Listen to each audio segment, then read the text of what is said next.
Sergeant, will you begin your recordings?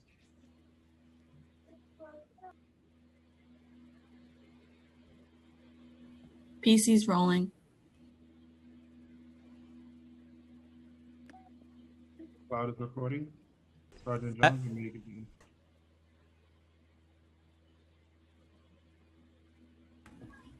Okay.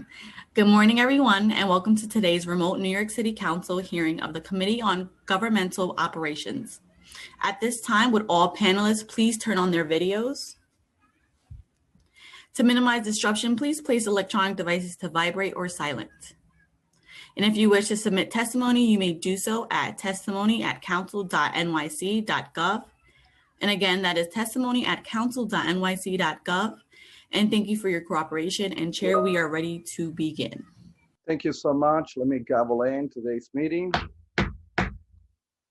Good morning. My name is Fernando Cabrera. I am the chair of the Committee on Governmental Operations.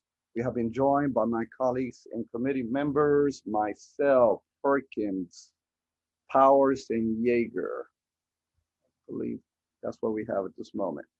Today, the committee will be conducting oversight on an important topic as we think about COVID-19 recovery, the future of city government office space. We are conducting this hearing remotely today because council staff and the vast majority of the city's office-based workforce is still working from home. In fact, surveys have found that as of October, less than 20% of the office workers in greater New York City have had returned to the office. Midtown Manhattan has been described as a ghost town, and indicators point to low demand and high vacancy rates in the city's commercial real estate market. The city itself is a sizable player in this market. DCAS, the agency responsible for overseeing the city's real estate portfolio, manages 55 city-owned buildings, totaling over 50 million square feet. DCAS leases some of the space to private tenants, generating over $50 million in revenue in fiscal year 2020. It also enters into lease agreements with private landlords to house various city agency offices. DCAS rents approximately 22 million square feet of private office space for city agency. In June, the council passed Local Law 75 of 2020, sponsored by Majority Leader and Councilmember Lori Combo, establishing a task force to recommend protocols for the safe reopening city agency. The bill also requires city agencies to develop their own policies for reopening to be reviewed by the task force. The task force is required to report on agency compliance with the law every 90 days until the law expires. The first report was due on October 24, 2020. The committee will be conducting oversight on the implementation of this law today. How the pandemic and its sudden disruption of office work patterns will affect urban businesses, districts, and the use of office space in the long term is unknown. Many observers believe that the previous norm of workers commuting to offices 5 days a week will shift. Office buildings will have to adapt to stricter public health protocols. And many see this as an opportunity to transform some office buildings and hotels into residential buildings, including for affordable housing. Whatever the future holds, I think we as a city government have learned a lot over the last year about the resiliency and flexibility of our city's workforce. We have also learned about the urgent infrastructure needs our city must address in order to make work from home a viable possibility for all non-essential city employees. As we plan to return to our offices, we must take the advice of public health experts into account. I look forward to hearing from the administration today, as well as our local businesses, labor, and academic stakeholders about the ways in which our city can make public health and workplace safety a priority as we begin to reopen our government. I also want this hearing to be an opportunity to discuss long-term ideas such as converting office buildings into affordable housing. The committee will also be hearing a bill, Introduction 374 of 2018, sponsored by Councilman Brennan. This bill will disqualify any person convicted of felonies related to public corruption or depriving the public of honest services from holding the office of mayor, public advocate, controller, board president, or council member. The local law will take effect immediately. I also want to thank our committee staff, CJ Murray, Emily Forjon, Elizabeth Kong, Sebastian Bacci, and many central staff working behind the scenes to make this remote hearing operate smoothly. I also want to thank my own legislative director, Claire McLevain, for making this hearing possible. I will now turn it over to our moderator, Elizabeth Kron, to go over procedure items. Thank you, Chair Cabrera. I am Elizabeth Kronk, Senior Policy Analyst to the New York City Council's Committee on Governmental Operations, and I will be moderating today's hearing. Before we begin, I want to remind everyone that you will be on mute until you are called on to testify, at which point you will be unmuted by the host. I will be calling on panelists to testify. Please listen for your name to be called. The first panelist to give testimony today will be representatives from the New York City Department of Citywide Administrative Services. Deputy Commissioner for Real Estate Services, Laura Ringelheim, will be providing testimony, and Executive Deputy Commissioner Quentin Haynes will be available to answer questions. Panelists, I will call on you when it is your turn to speak. During the hearing, if a council member would like to ask a question of a specific panelist, please use the Zoom raise hand function, and I will call on you in order. We will be limiting council member questions to 5 minutes, which includes the time it takes the panelist to answer your question. Please note that for ease of this virtual hearing, there will be no second round of questioning outside of questions from the committee chair. All hearing participants should submit written testimony to testimony@council.nyc.gov. Before we begin testimony, I will administer the oath. Deputy Commissioner Ringelheim and Executive Deputy Commissioner Haynes, please raise your right hands. I will read the oath once and then call on each of you individually for a response. Do you affirm to tell the truth, the whole truth, and nothing but the truth before this committee and to respond honestly to council member questions? Deputy Commissioner Ringelheim? I will. Executive Deputy Commissioner Haynes? I will. Thank you. Deputy Commissioner Ringelheim, you may begin your testimony. Thank you. Good morning, Chair Cabrera and members of the Committee on Governmental Operations. I'm Laura Ringelheim, Deputy Commissioner for Real Estate Services at DCAS, and I'm joined today by Quentin Haynes, Executive Deputy Commissioner at DCAS. And I want to start by thanking you for offering us the opportunity to testify on the future of city office space. I also want to take a moment to acknowledge all of the support we have received from this committee during this pandemic. I know that many of you have been working day and night to provide and to protect the people you represent. And by working together, we have made sure that all New Yorkers are receiving the necessary support to fight COVID-19. Just 1 year ago, we could have never imagined what our city, our country, and our world was about to face. And the COVID-19 pandemic has taken an enormous toll on the people of New York City, from the terrible loss of human life to the economic pain felt by millions of our friends and neighbors. The reality that we live in today was almost unimaginable. But through it all, the city of New York and its dedicated public servants have worked to confront this pandemic and to sustain the services provided by city government. And to do this, the city has had to operate in new and different ways. And one of these changes to implement flexible scheduling options for much of our workforce. Since March, a majority of city employees have utilized flexible scheduling to work remotely all or part of the time. And this measure was taken to ensure the health and safety of our workforce. Nothing is more important than protecting our employees, so flexible scheduling has been extended to employees wherever possible. In addition, new health and safety best practices have been implemented to protect essential employees and others who access city facilities. City agencies have taken steps to promote social distancing and ensure appropriate cleaning measures in those facilities. DCAS has provided guidance to agencies to address further safety protocols for office spaces, hallway circulation, seating arrangements, common space occupancy, and the safest way to manage queuing when entering buildings. The work the city has done to adapt to the new realities from this pandemic has also sparked conversations on several topics, including the subject of today's hearing.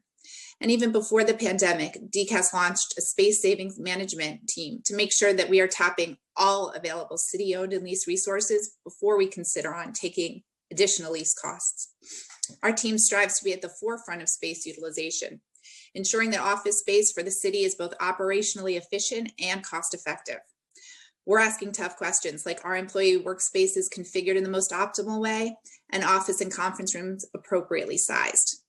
We're also working to ensure that we maximize city-owned assets before looking to the rental market for possible solutions.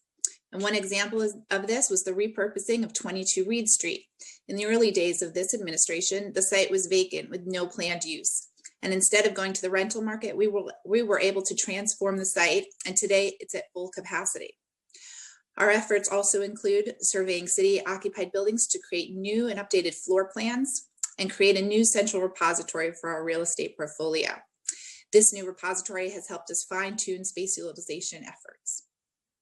And this work is already showing results. During fiscal year 2020, DCAS entered into, renewed, or amended fewer leases than at any point over the past 5 years. We're realizing the benefit and cost savings and cost avoidance, and this is especially important given the fiscal challenges the city's facing because of COVID-19. We have heard many interesting ideas about the future of office space, from realizing additional savings through flexible scheduling to imagining the use of these spaces entirely. While it's true that flexible scheduling during the pandemic has reduced the amount of office space that's currently being occupied by employees, much of this space is still being utilized. To confront the pandemic, the city has put its real estate assets to good use. For instance, 311 had to staff up considerably to respond to this crisis, and it had to do this while also following appropriate social distancing protocols. To accommodate this need, we were able to tap into existing office space so that 311 could continue its operations uninterrupted. We're also using the city's real estate portfolio for things like COVID testing and now for vaccine distribution. There are currently 56 city sites located throughout the 5 boroughs that are being used for COVID and antibody testing, and 9 sites for PPE distribution. We're also supporting the city's efforts to find additional locations that are suitable for vaccinations. All this crucial work will continue for the foreseeable future until this pandemic is in our rearview mirror. While we're not yet there, we've heard your questions about what's next when it comes to the city's real estate needs. In fact, there are conversations that are happening throughout the city and country as employers are confronting similar realities. But the simple truth is that it would be premature to say, while all options remain on the table for how the city will utilize office space and approach topics like flexible schedules, the most responsible way forward is to make sure that we do not make major decisions based on the immediate realities of where we are today, but where the city wants to be tomorrow. To do this, we must get through the challenges of this pandemic and thoughtfully consider future needs and priorities. The council and this committee will be a critical partner in this work, and I'm sure that you are thinking through similar questions for the future of City Council. As we continue to explore this topic, we want to know your thoughts and consider your perspectives so that the best possible decisions are made and made in an inclusive way. We appreciate your support and we'll be happy to answer any questions. Thank you. Thank you so much. First, let me acknowledge we also been joined by Council. I think I mentioned Councilmember myself. I just want to double check that I did. Councilmember Kalos, Councilmember Deutsch, and Councilmember Diaz. I'm going to start with a couple of questions and then allow for my colleagues if they have any questions, and then I'll come back with the rest of the questions. I wanted to ask you, what percentage of the city's office-based workforce is currently working from home? So, Quentin, do you want to answer that question? I believe you. Can somebody mute him, please? There we go. Thank you for that. So thank you for that question. So currently right now, so DCAS does not track that number. And so we can follow up with you to give you more data on the current workforce or what is actually working from home. But DCAS as an agency does not track that number citywide. Is there an agency that tracks it? So I think there are multiple agencies that are tracking different aspects of it. And so that's why I say I'll be happy to follow up on that question, but multiple agencies are a part of tracking that data. Okay. Appreciate if you could get us that data.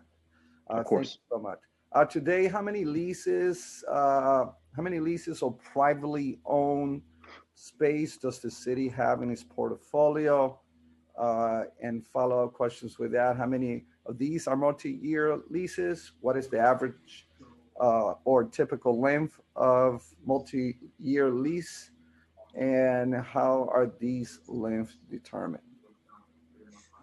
So we have about 436 lease and license agreements currently. License agreements are short term. Sometimes they're renewed for longer than a year, but they can be terminable on 25 days notice. Leases range anywhere from, I would say, 5 years to 20 years. But on average, when we make a determination, we consult with the agency to see what their needs are going to be and if they anticipate being in that space for long term. And we can usually realize a better rent if we can commit to long term, and it usually is better for the agency. So I would say the majority of our leases are at least 10 to 20 years.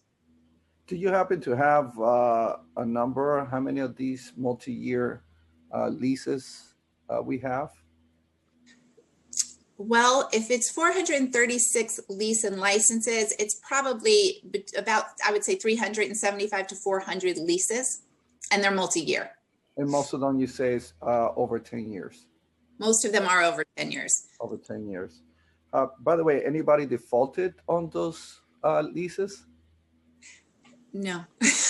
No. Do you mean, well, so Councilmember, I just want to clarify, you're asking how much private sector space we lease. Yes, privately. Right?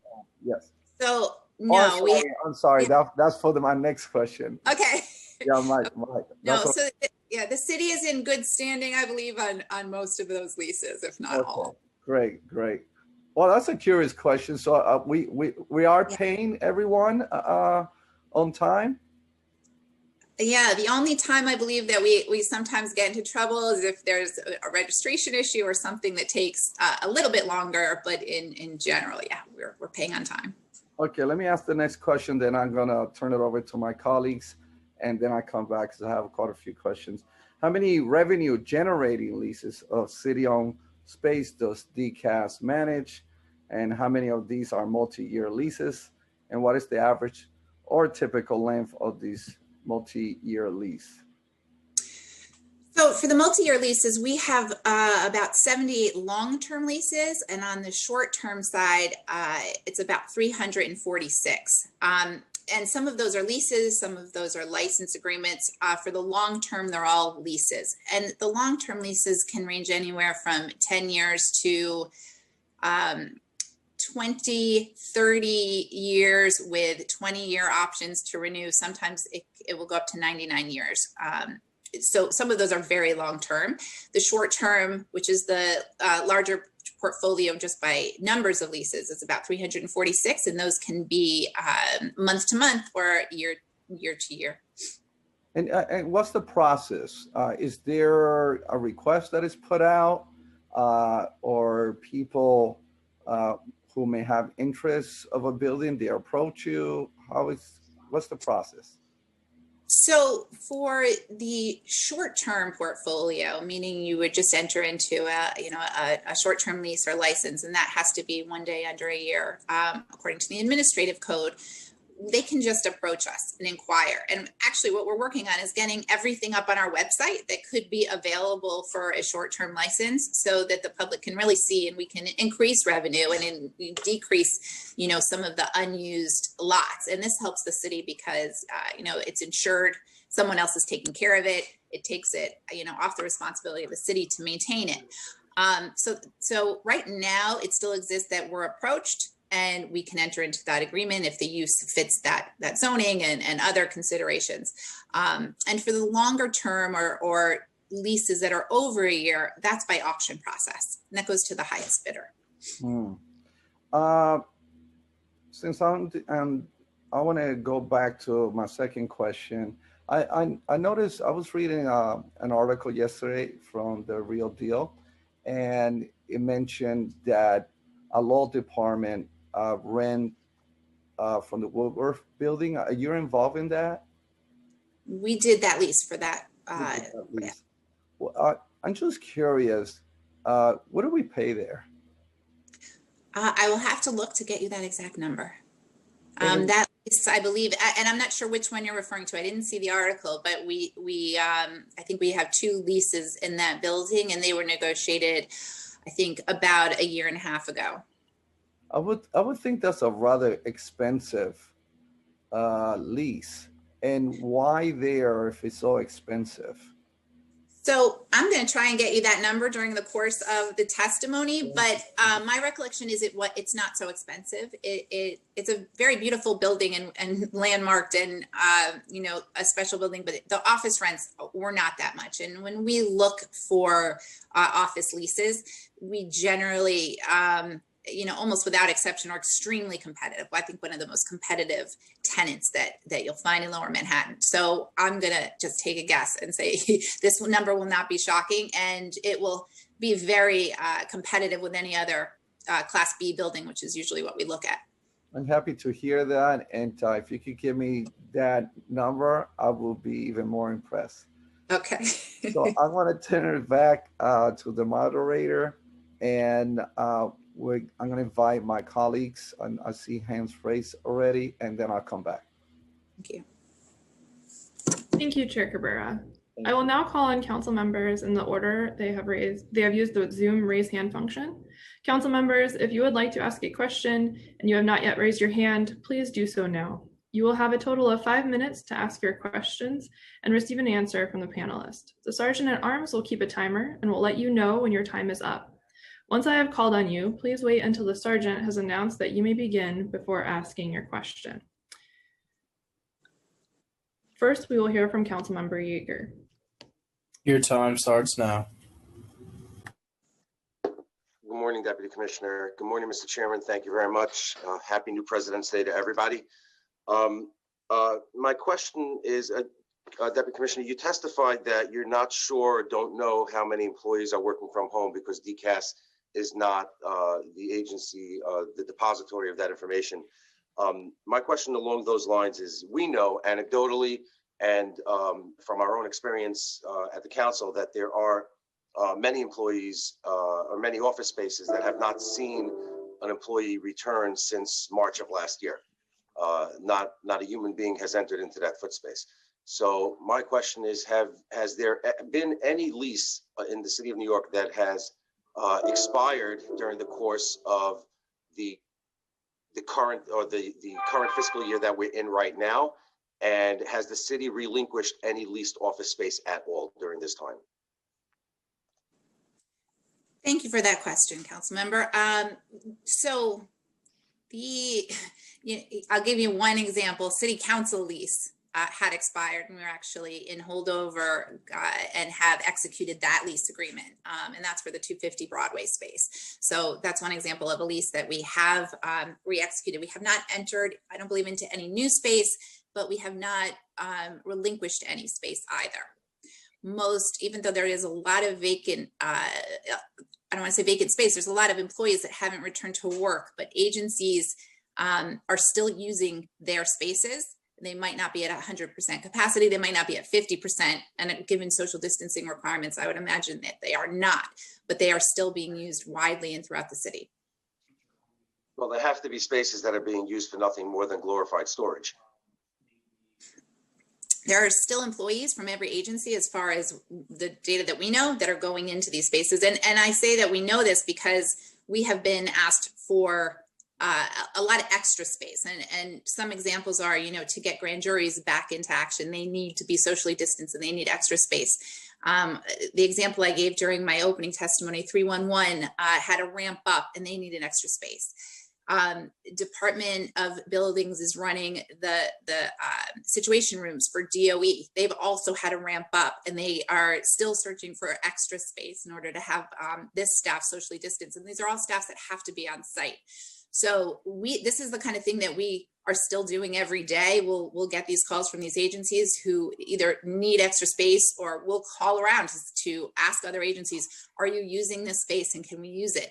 But what we're finding is that in order to be socially distanced, a lot of that space is used. And of course, some of it isn't right now, but I think, even with city council space, the intent is to go back to that space in some way, shape, or form, or decisions haven't been made of who is going to and when are they going to go back.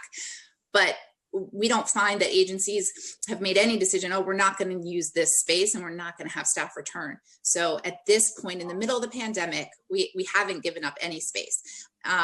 As to whether any of those leases have expired, City Council is the one that comes to mind right away, but there might be others. Well, it comes to my mind right away as well, because, just using that agency, our agency as an example, we're aware that there's space that not a human being has entered into since March of last year. Members of this body maintain offices at 250 Broadway, and we have not entered into those spaces. We've not been allowed to. You might as well rent out the council chamber for parties, because we haven't been in there either. But there have to be agencies. The city of New York employs 300,000 or so people. There have to be agencies in the city that there is an anticipation of a reduced workforce, such as to allow the city to make a determination that it doesn't need the space anymore. And I'm wondering if, at the end of the fiscal year, when we look at the numbers this year versus last year, will we have spent in this current fiscal year that we're in right now more money on leased space or less money on leased space? And as we enter into the next fiscal year, the FY22 fiscal year, will we be anticipating spending more money on leased office space or less money on leased office space? And my suggestion is, and not to put words in your mouth, but my suggestion is that there's only one appropriate answer: is less. It can't possibly be more, and it shouldn't be the same, because we ought to be having, as the mayor has said, he's intending on a 3-to-1 replacement ratio for attriting employees in the city. There ought to be a plan that we're going to need less office space, notwithstanding social distancing measures, where we are on the track to have the vaccination at least by the end of this fiscal year done throughout the city of New York. So we're not going to need the kind of social distancing and emptying, but at the same time, we're not going to be able to afford what we currently have. So I guess my question really is, what's the plan to get rid of some of this dead office space?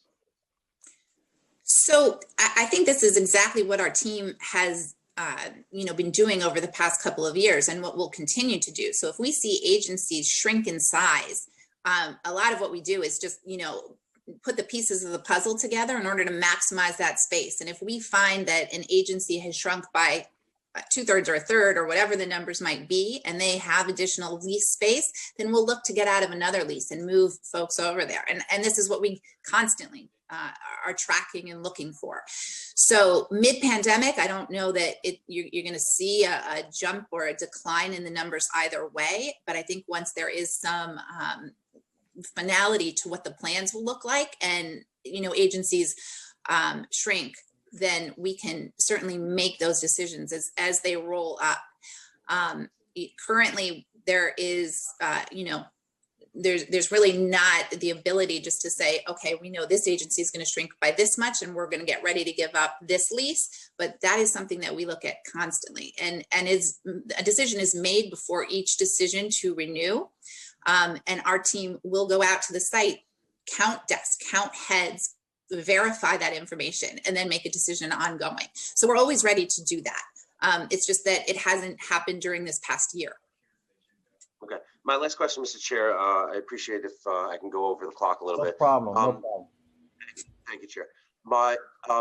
I would like to know, and I appreciate if you, Commissioner, if you're not able to get us the answer right now, but I'd like to know if you can tell us, not encouraging the city to default or breach on its leases at all, or to walk away from leases that are executed with time remaining.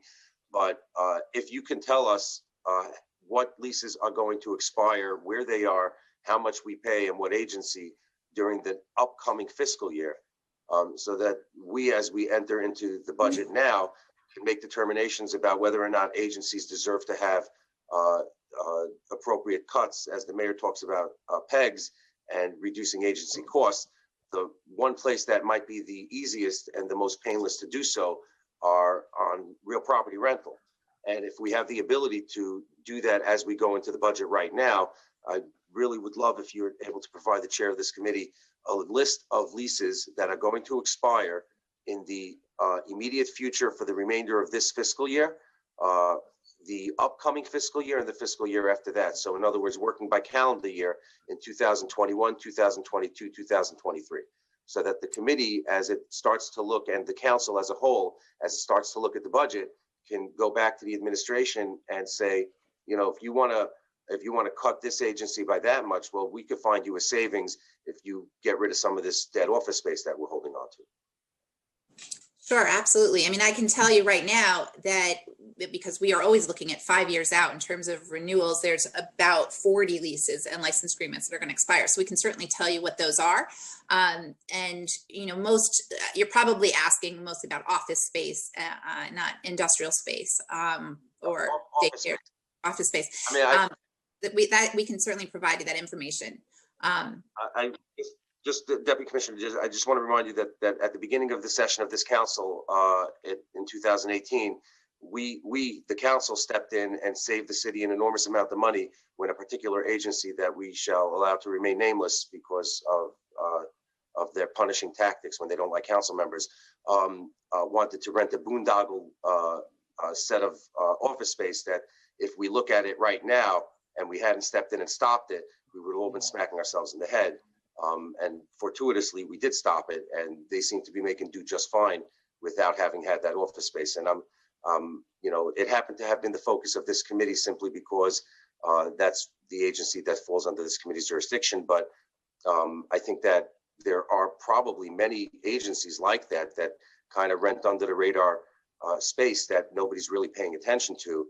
And I think it's important as we step into, you know, it's now approaching February, we're going to be talking about the budget for the next 3 months with the mayor. This is actually the opportune moment to address those right now. So I really thank you for getting that information to the chair. And Mr. Chair, thank you again for your indulgence. Thank you. Thank you so much. Let me have a follow-up question regarding what my colleague just mentioned. There is no assessment taking place then with the agencies anticipating what's going to happen this year. I mean, agencies should be able to determine who's retiring this year and the level of attrition that we're going to face. There has to be some kind of matrix that will help us predict, at least to be close with a number on where are we going to end up a year from now, 2 years from now. Is anybody doing that type of work right now? So when we begin that work, it would be, you know, 3 to 4 years before the lease expires. So I think this is going to be a new exercise for agencies in order to, you know, generally they anticipate based on their PS request to OMB. So if they add new staff or if they know people aren't going to be there, those are the numbers that we get. I think this is going to be a new exercise for them. If in fact, you know, the dictate going forward is that you're going to reduce your staff by so much by attrition, you know, hopefully there aren't terminations. So I think that is going to be an ongoing process, and that would be based on when, you know, 3 to 4 years before the lease expires. Well, I would say in consideration of the fact that the next 4 years, there's going to be budgetary gaps every year, huge ones, that as the lease begins to expire, we may need to consolidate agencies coming together in the use of space, and the reality that we're going to have people, we're going to have agencies rather that they're going to face some real reductions. We're just trying to find savings here, in light of the fact that it does not look good, you know, when we look at the budget realities for the next 4 years. And so with that, I'm gonna ask my moderator. We have another colleague, and let me recognize we've been joined by Councilmember Rodriguez, and if not, I'll continue with my questions. At this time, I'm seeing no hands raised. If any council member has any question, please use the Zoom raise hand function. Seeing none, I think, Chair, you can go ahead. Thank you so much. I know some of my colleagues want to see our new president being inaugurated. And so that temptation, my TV's on, I'm doing this right now. And so it's a momentous moment in the history of the United States. I wanted to ask you, DCAS has does DCAS have a projection for revenue from leases for fiscal year 21? So we are looking at about $45 million from our long-term leases and about $5 million in annual revenue from our short-term leases. Those, of course, will fluctuate, and we don't have a projection at this time if there's going to be any in the long-term lease. We don't anticipate any decrease. Short-term, we could have tenants that want to relinquish their spaces. So right now we do not have a prediction of if those numbers are going to decrease at all. Okay. We don't know yet. One of the department's goals in the 2020 mayor's management report is to consolidate and reduce city office space. And so the logical question then is how has the total amount of private space leased by the city changed over the past several years? How do you expect it to change over the next several years? I think you partly answered that already. And how has the total amount of money the city spends on rent for private space changed over the past several years? And do you expect to change it over the next several years? Sure. Thanks for that question. We started an aggressive cost savings initiative in conjunction working closely with OMB in 2017. And despite having hired, many more city employees, we have been able to keep the real estate portfolio about the same in terms of square footage. So this past fiscal year, we only entered into 24 either amendments, new agreements, extensions of leases, and that is down significantly from the prior 5 years. So that's a trend we want to continue to see. And of course, if the workforce declines in size, then we will continue on that trend. And as far as the cost savings have been, we have largely met our targets. And in FY20, we had a space savings target from OMB at $5 million. And we, by the January plan, we had saved $800,000. And by the end of the fiscal year, the $4.2 million. And that's just in savings. And additionally, we have saved since the program began about $12.7 million in cost avoidance, meaning that we've been able to reconfigure spaces or consolidate in order to get those employees in those spaces. I'm happy to hear those numbers and looking forward how we could continue that trend. In its annual report, DCAS stated that it leased 700,561 square feet of private sector office space in fiscal year 2019. I just need a clarification. Does this refer to leases where the city was the landlord or the tenant? Apologies. Can you say that again? Sure. So in the annual report, right? DCAS stated that it leased 700,561 square feet of private sector office space in fiscal year 2019. So what we need to know, I just need clarification. Does this refer to leases where the city was the landlord or the tenant? That refers to where the city was the tenant. Okay, that was easy. Are there any properties that DCAS typically leases to private tenants that are currently vacant? And if so, what is the vacancy rate? If units are vacant, are these vacancy entirely due to COVID-19? If not, why are they vacant? So you're asking if our private sector leases that the city takes from private space are vacant, and if we have subleased them? any other properties that you're right now leasing, just to be clear, to private tenants, are there any of them vacant at this moment? So city-owned property that we The lease to city-owned property, correct? So not that we know of. I mean, there are various lots around the city that we will do short-term leases from, and there are definitely lots that aren't leased, haven't been leased. But as far as the ones that are currently leased, I mean, we don't monitor the usage. We can't say if they've left, but we haven't had that many relinquishments of those leases. And for the most part, the city is receiving its rent and revenue for those sites. And most of the, just to be clear, most of your park, as you mentioned, land, are we talking most of it is land for like parking use, or are we talking about buildings? Most of it is land. Most are small lots. Yeah. Much less in terms of buildings. And obviously those would mostly fall into the long-term lease category. I think you answered my next question, but just to have it for the record here, has DCAS renegotiated any leases due to COVID-19? And if so, why did the city decide to renegotiate them? So for the leases that we take from the private sector, yes, what we call lease in.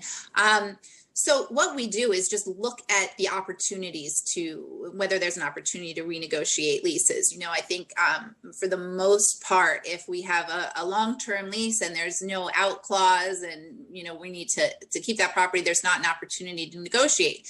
But on the other hand, if we have, let's say, if we're at year 7 and there's an option at year 10 to vacate that property and give notice on a 20-year lease that we're going to be leaving at year 10, that can provide an opportunity to negotiate. So if what we're paying is over fair market value at the time, we would certainly look at that and see if we can save money there. But have you have any that it was the renegotiation took place as a result of COVID-19? And I would imagine probably not, because most of them are land lease, it's land for parking, I would imagine, but I don't want to assume. Oh, so you're asking about our city-owned sites that we have been asked to renegotiate. We have had some tenants approach us about renegotiating. We haven't done so yet. And I think that's in general because our responsibility under the charter is to get fair market value for our properties. And we haven't seen, those numbers move. We generally do appraisals and on these short-term leases every few years. So there may be some turnaround. For long-term leases, also, we look for whatever the fair market value is going to be. Let me recognize we've been joined also by Councilmember Rosenthal. Welcome. Are there any city-owned spaces being leased that haven't received payment? We have had some of our tenants request extensions, and we have been giving those extensions. Do you know how many? It's under, I believe, 25. 25 out of 400? Out of the 78 plus the 346 short term. So yeah, over 400. What do you anticipate is going to happen there? I think it largely depends on what happens with the economy. If we can recover and these can stay, we have a really vast, diverse portfolio of who the tenants are. So I think so far it looks pretty good, but we can't speak for all of them. As part of its space management initiative, DCAS was working towards developing a unified computer system that will have all lease information in one place, as you know. Has DCAS acquired the system? And if not, when would it acquire it? And how are payments on leases initiated through the software? So we have acquired this. Not only have we acquired it, we are starting our phase 2 of implementation. So we have started our space management. We have over 5 million square feet of our entire portfolio already surveyed and in that system. And we continue to do that work even during COVID to keep adding square footage. Our goal is, to get 22 million square feet into that system as soon as we can, because it really helps with tracking. We have started with actually the transferring the billing system for our private properties that we lease to the public. And that is well underway as well. In addition, all of our lease in, so the over 400 leases and licenses that I mentioned will all be in that system. But they're actually already in that system, and we're migrating from the old IPIS system to the new system, which is called Archivist. And when do you anticipate you will have completed all the entries?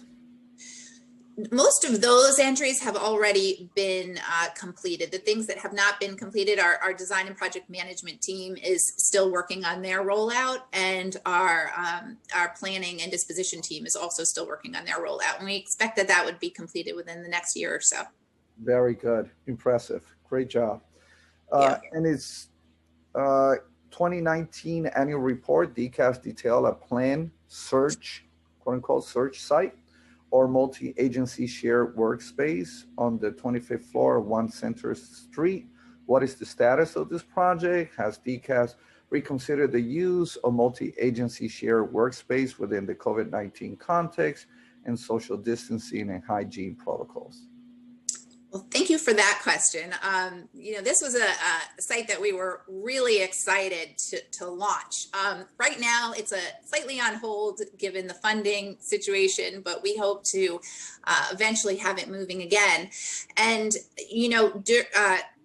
I think the pause, just given the fiscal crisis, allowed us to kind of evaluate and look at what the best practices are for office design. And I think we had the conversation before at a previous hearing that DCAS had done a lot of work to look at best practices in office design, that our 2008 space standards, were somewhat outdated. And what do we see in the best places to work in the private sector and public sector? And we toured a lot of those sites. It looks at this point that a lot of what we were going to implement still will be relevant even post-COVID. And this involves, more open spaces, more collaboration spaces. Of course, there might be a time delay in terms of when people are comfortable coming back to work in those spaces. But I think even post-COVID, it will be more crucial than ever to have drop-down spaces, surge sites, places that need to be renovated because they need new systems, that the city can have somewhere for this to go. I think our biggest challenge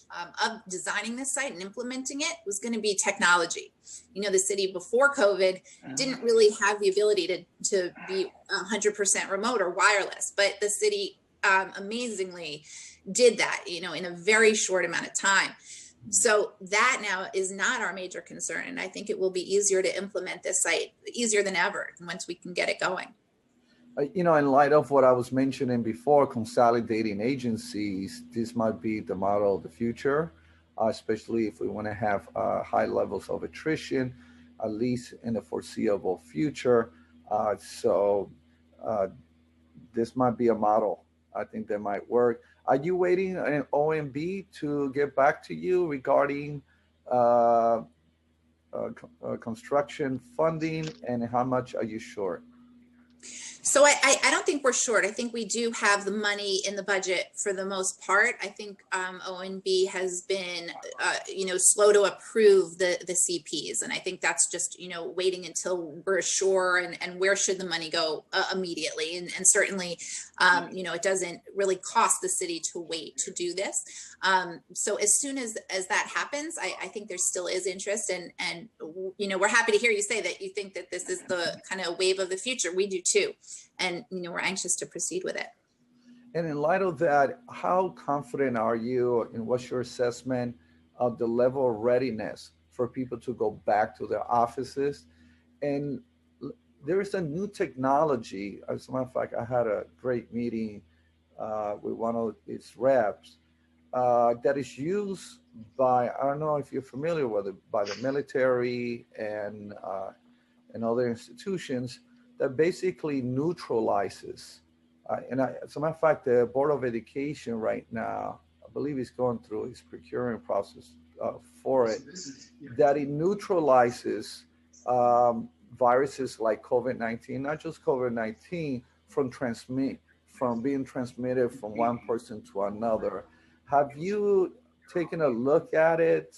and other types of, I want to call this one a filtration system because what it does, it neutralizes. But have you looked at new technology to help us deal with COVID-19 and future viruses? So I'm going to pass that question to my colleague, Quentin Haynes, who's been working on our return to office citywide policy.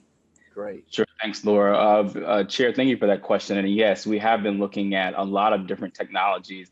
A lot of innovative technologies are coming out. I believe we're talking about something similar where you were mentioning the military and that a solution as far as it being able to be a coat on filters where it can potentially neutralize the transmission of COVID-19 and other aerosols throughout filtration systems. We are looking at that. So I'm glad to hear that that's something that you have heard about as well. Again, we're working with our partners with DOHMH, and we're also looking for guidance from the CDC and DOH from the state to make sure that the efficacy of these solutions are actually something that can be utilized. And so those are really all in the trial phases. We've been in touch with some of the vendors that have approached us with some of these solutions, and we're looking at both the efficacy, but also seeing whether they work within our buildings. As you know, our building portfolio and HVAC systems are a little bit older than some of the modern systems of new buildings that you've been hearing about, where a lot of this technology has actually been tried on. So, again, I'm glad to hear that you've been educated on some of these things, but we're also looking into the feasibility of it. So thank you for that. No, thank you for exploring new technologies. I know there is one that uses the existing central air and it's attached to it, but there's another one that has no need for that. Maybe we could speak after this hearing, and I could put you in contact with some of these companies. And sure, we're happy to. That would be fantastic. Let me. I only have a few more questions. Has DCAS considered using a city-owned space for any purpose other than office space in the future? For example, affordable housing? So I can take that question. I think we've discussed before, the city currently leases 22 million square feet from the private sector, and our DCAS portfolio is 15 million square feet.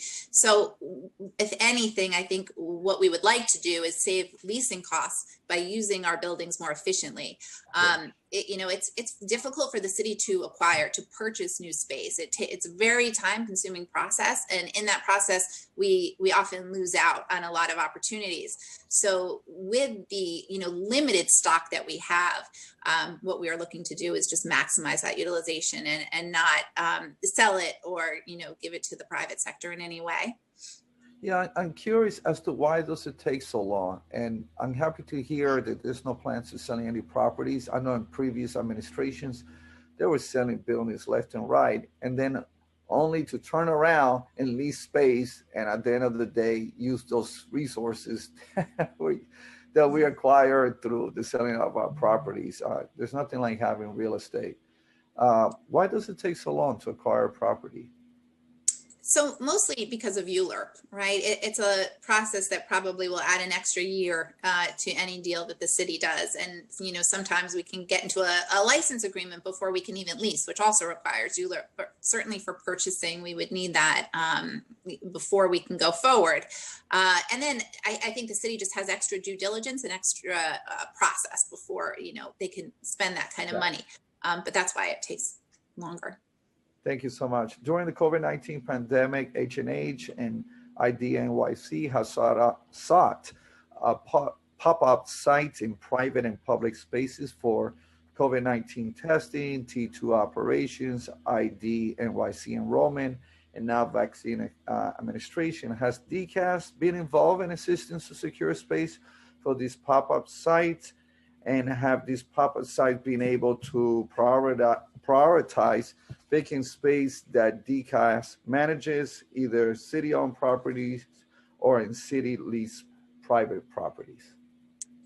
Yeah, great question. We have been extremely active, from the very beginning in helping do those site searches and vetting the sites. So we have right now 56 sites total that we have used for either vaccine I'm sorry, that is just the COVID testing sites. Now we're working on the vaccine sites as well, and PPE distribution sites. And we're working closely with NYCID to identify any other spaces. But we have definitely even approached some of our own tenants to say, can we, use some of your space for those sites? And at the most part, everyone has been very gracious to help. We have a city leased site even, that we lease from a private landlord. And, I just want to especially call out this particular landlord, because in our original lease agreement, it said no medical use and no medical testing. But they too, were able to see the need, the urgent need the city had, and, waive that requirement and let us use that site. So, for these 56 sites, we've really been able to make the most of, I think, our city's, vast portfolio in terms of reallocating into the emergency need. That also goes for, food distribution and PPE distribution. Wherever sites are necessary, DCAS has, worked closely also with EDC and reaching out to all of these sites to get whatever we can. And thank you so much for that work. My last question is related to, here's the big question. The local law 75, which established a task force to recommend agency reopenings policies and require agencies to develop their own reopening plans. Have all agencies submitted a plan to the task force? If not, why not? What are the greatest hurdle agencies face in making the workspaces compliant and with public health protocol, lack of space, aging infrastructure, or something else? And let me just say, we've been joined by Councilmember Levin. So I'm going to ask my colleague Quentin Haynes to answer that. But first, if I could just, hopefully he won't forget that question, the length of it. But I did want to get back to you with the Woolworth building. So we did we leased the 14th and 15th floors, and that was at $53 a square foot. And we also leased the 5th floor at $52 a square foot.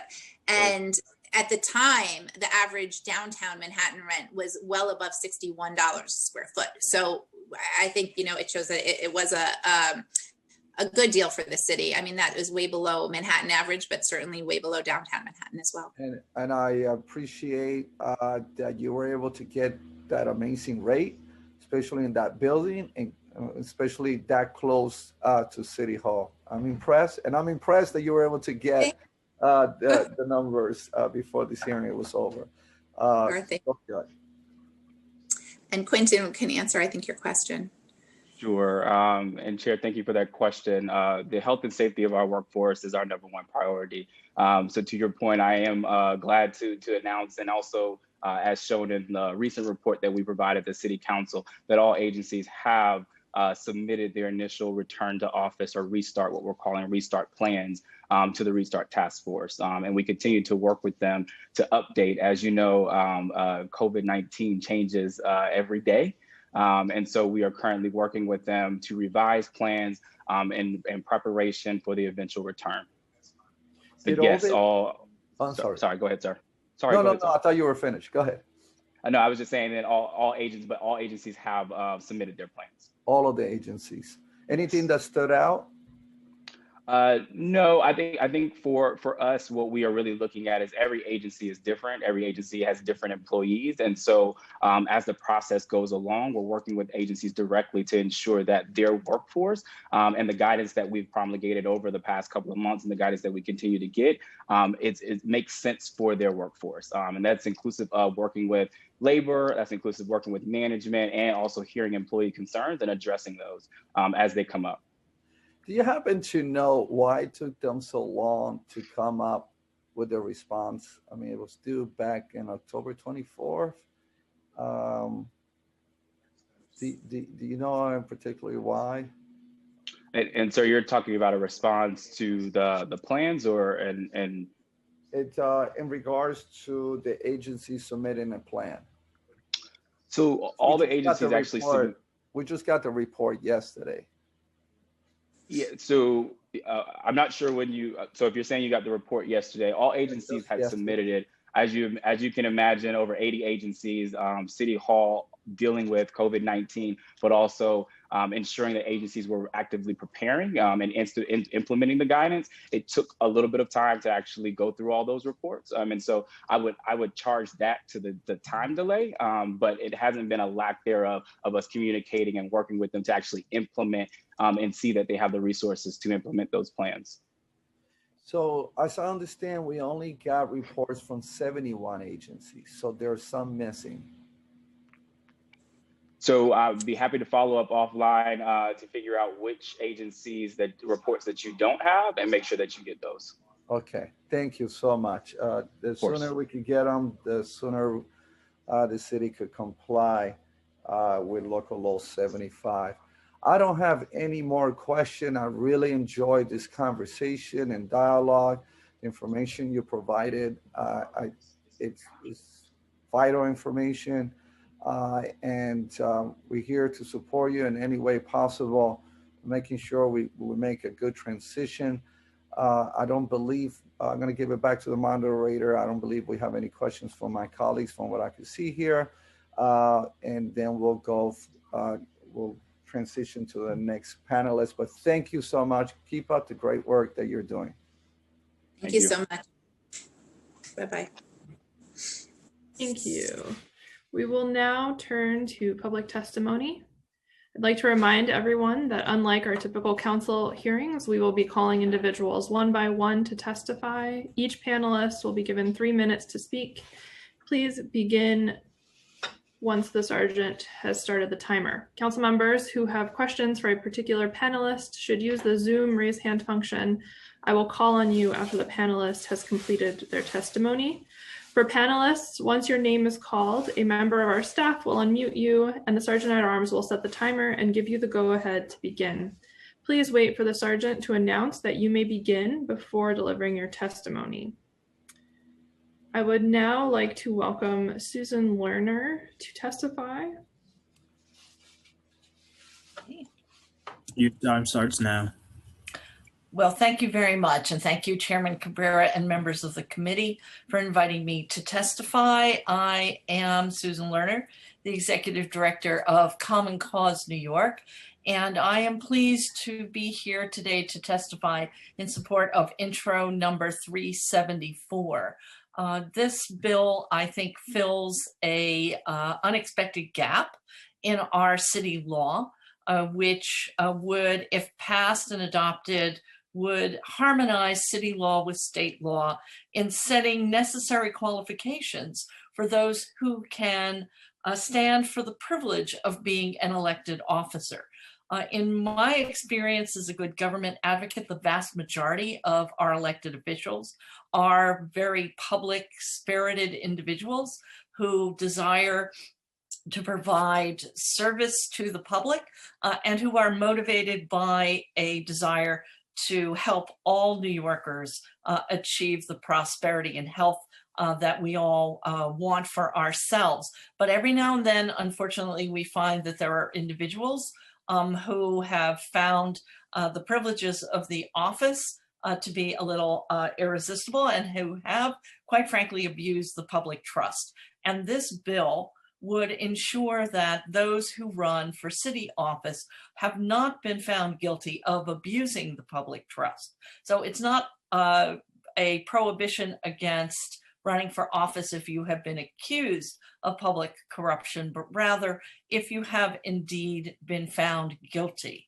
And there are specific statutes that are enumerated in the law, which are the appropriate types of abuses of power that we do not want to see individuals who've been convicted of then turn around and at some later date yet again try the public's patience by running for public office. So we feel this is a necessary closing of the gap, as I said, and an appropriate list of convictions for the abuse of public trust, because after all, it is a privilege to run for public office and to be able to serve the public that way.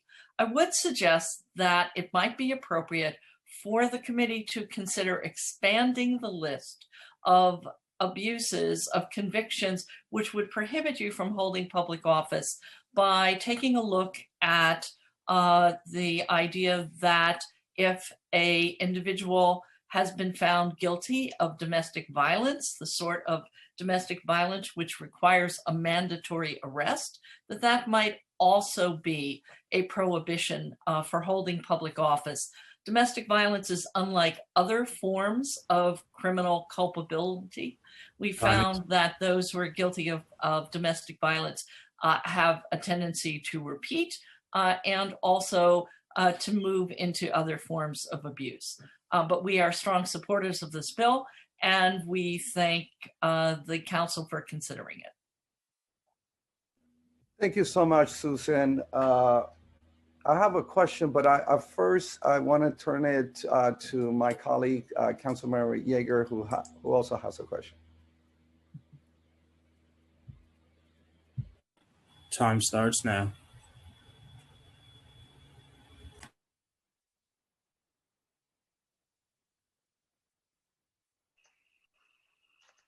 Okay, there was just a technical glitch with getting me unmuted. Thank you very much, Mr. Chair. Ms. Lerner, good morning. You answered one of my questions without me asking, but only partially. I was going to ask you if there are any other crimes that you would suggest being listed in this statute. And you mentioned one, but interestingly, it doesn't appear to me that the crime of homicide is listed in the statute. So what you would suggest is that somebody with a conviction for domestic violence be barred from holding public office, but somebody with a conviction for murder be welcomed into city council with balloons and graffiti and whatnot. So interesting to hear your opinion on that. So, I think one has to be discerning in terms of the sorts of convictions which indicate a real abuse of the public trust. I think there are situations where individuals have shown true remorse and rehabilitation. I think it would be up to the voters to determine if an individual who had been guilty of murder at some time in the past had truly rehabilitated. But I think what we're concerned about is holding public officials to the highest standard of not abusing the public trust. So the convictions, the crimes that are enumerated in the statute currently are ones that are direct abuse of the public trust. The type of fraud and embezzlement and bribery which public officials, unfortunately, happily, not frequently, but have fallen prey to in the past. And I mention domestic violence because I think it really is in a category of its own, as it has been studied more, that it tends to be a pattern and a repeat crime. And it also indicates a attitude which makes the person less empathetic, problematic in terms of supervising staff, and bringing certain biases to the position that the public really should not encourage in public officers. So just to be clear before I move on to my next question, a murderer likely to manage his or her staff better than somebody convicted of domestic violence. Just want to make sure that we're on the same page. Because what we have seen. That's your answer, but I'll go to my next question. Well, let me just say that what we have seen is that there are a limited number of crimes which tend to be patterns and which are difficult, if not impossible, to rehabilitate an individual from. Murder, I understand, and I'm not a criminologist, I'm a good government advocate, is not one of those crimes that people do not rehabilitate from. But again, remember, that no office is automatic. The voter has to approve the candidate. Ms. Lerner, but today we're talking about what 26 people plus the mayor are going to decide, not what the voters are going to decide.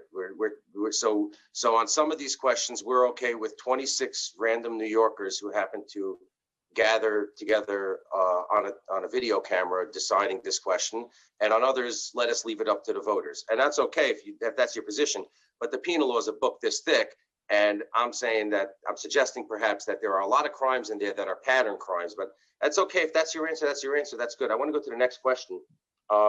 the bill accepts, EC accepts those convictions that have been vacated pursuant to the criminal procedure law, which I don't have a problem with because that's the criminal justice system working, or pardoned by the governor. So do you believe that it ought to be okay if somebody receives a pardon, if somebody has been convicted of one of these enumerated crimes and perhaps the extra one that you listed, but certainly not murder, and then receives a pardon from the governor, and then, you know, this whole bill goes away and they can come and serve here as mayor of New York? So in all honesty, I do not have a clear idea of the laws relating to pardons. And so I really do not have a opinion on that particular aspect, but it's my understanding, limited as it is, that pardons are fairly absolute. And I don't know that the council has the authority to override a pardon, but I myself have not researched that question. Well, the question, of course, is not the council. The council has the authority to set the qualifications for elected office within the charter. And if the council sets this statute and simply deletes the words "or pardoned by," I'm sorry, I'm looking at another screen. So that's pardoned by the governor pursuant to Section 4 of Article 4 of the New York State Constitution of a felony defined in, and it sets forth the statutes. But first of all, there's no exception for a pardon by the president. I guess perhaps that's a good thing today, but maybe we won't feel that way starting in 49 minutes. But we can get a governor that does pardons the same way. Aren't we concerned that somebody convicted by a jury of his or her peers of one of these terrible crimes and then gets a pardon by the governor can just come back in and sit next to Chair Cabrera in the city council and all is good? He's a forgiving man, of course, but we're trying to get the charter to not be as forgiving. So I want to take a look at the specific confines of the pardon law in New York before I opine. Okay, and check out that whole murder issue, because that seems to me like the kind of thing we don't want any murderers in the council either, I would think. Oh. If we're going to do this, if we don't believe in second chances, I think we ought to not have murderers. I'm just saying. And also, the penal law is this thick, so maybe pick up a couple of, we should probably pick a couple of other crimes and say, these are the kinds of things that maybe, jaywalking, sure, come and join us. But maybe there are some things that we ought not. But thank you very much, Ms. Lerner. It's really good to see you. I hope you're having a wonderful New Year. And thank you, Mr. Chair, thank you. Thank you, Mr. Chair. To my colleagues, as a matter of fact, I'm going to have a follow-up question with that. I noticed also in the list that convicted pedophiles are not in the list. And pedophiles are 95% likely to be repeaters, more than any other crime. I think, and Ms. Laura, here's my concern with this bill. My concern is taking away the power from the people to decide who they want in office. As a matter of fact, the outcry of the civil rights movement, we just had the MLK memorial and celebration, is that the power should be in the hands of the people to determine their future, who the elected official is going to be. And I'm concerned. And I noticed that in Congress, we don't have such rule. And I think Congress should have the highest bar. And I'm wondering why not at congressional level. As a matter of fact, there was at least one case that I know of, someone in these categories that made it through. The second question I was going to ask you, and related to this, is that the state laws, as I understand, and please help me here, as I understand it, is that only if a judge has passed a ruling to prohibit someone from running in the future, where they will not be allowed to run, in any other case, they are allowed to run, just like we have seen people in this very last assembly and Senate election. So I'm just wondering if the bar at the congressional level is as low as you could get to let the people decide. At the state level, which makes sense to me for a judge to be able to assess the situation.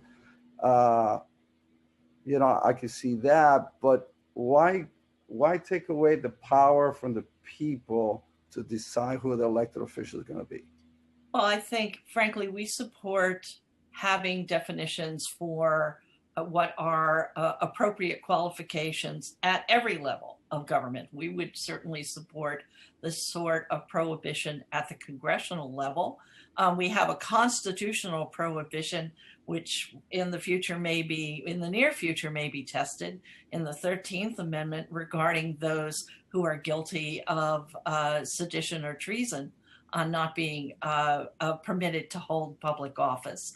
I think it is well within the jurisdiction of each level of government to determine who should be eligible for the privilege of public office. We set age limitations, and I think when we have individuals who have very directly abused the public trust, it is appropriate to say that once you have abused the public trust, you may not have the privilege of running for office again, because you don't. Public office is an obligation and a privilege. And I think that a jurisdiction, and certainly a legislative body, has the inherent power to decide who it will accept as a member, and to define that transparently and in advance is, I think, the best practice, because then it is clear to the public. The public can comment, this is or is not an appropriate standard. And it is a bright line and clear guidance for individuals. And therefore, we believe that a prohibition of this sort is appropriate, as opposed to taking on a one-by-one basis, as this very body has had to do in the near past. I think that and I hear what you're saying. I hear what you're saying, Ms. Lerner. I think there is the danger for this bill to be politicized. I mean, somebody with mail fraud is not allowed to run, and yet somebody who we just saw in the Capitol 2 weeks ago will be able to run, who committed crimes of homeland terrorism, in my estimation. And there's a big, huge danger. I like to keep systems pure as could be. And I trust our community, I trust New Yorkers to be able to make that judgment. I'm also concerned that as we talk about justice reform and believing that people's life, that there is redemption. And I think it's up to the people to decide. We might never have somebody who get elected in New York City who have committed those crimes that we have listed. But I think that New Yorkers are wise enough. And here's the other thing to consider. And my colleague, Yeager, who's a lawyer, will probably be better able to address this issue. But we have the ex post facto issue here, that we're not going to be able to go backwards. Somebody who negotiated with a DA, negotiated with a DA 8 years ago, 15 years ago, 20 years ago, let's say 30 years ago, they didn't have the knowledge that as they were negotiating their deal with the DA, that potentially they could have been denied the opportunity to run. So this will only work moving forward. I mean, constitutionally, I don't see how we could go backwards as well. So I would like to point out that when it comes to people who participated in insurrection in Washington, D.C., that the U.S. Constitution applies all the way down to every jurisdiction and holding every office. But again, I think one has to be selective. I don't think the entire penal code and crimes unrelated, primarily crimes unrelated to the abuse of public office should be included. I think that's a bit of a slippery slope. But I do think, again, that having guidance and a clear ethical standard is appropriate in terms of helping the public maintain its faith in our elected officials. Thank you so much, Ms. Lerner. It's always a joy to speak with you, and for your years of service. I always enjoy the dialogues that we have when you're here. And with that, if the moderator, I believe we don't have any other panelists, that's correct? Beautiful. So with that, we'll be concluding. I want to thank my colleagues. I want to thank the staff for making this a very productive hearing today.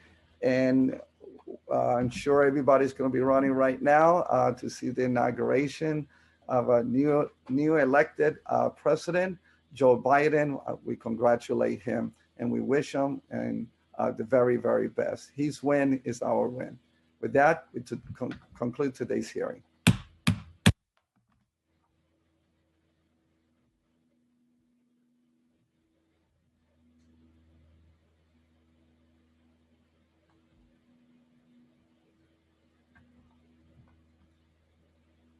Are we off?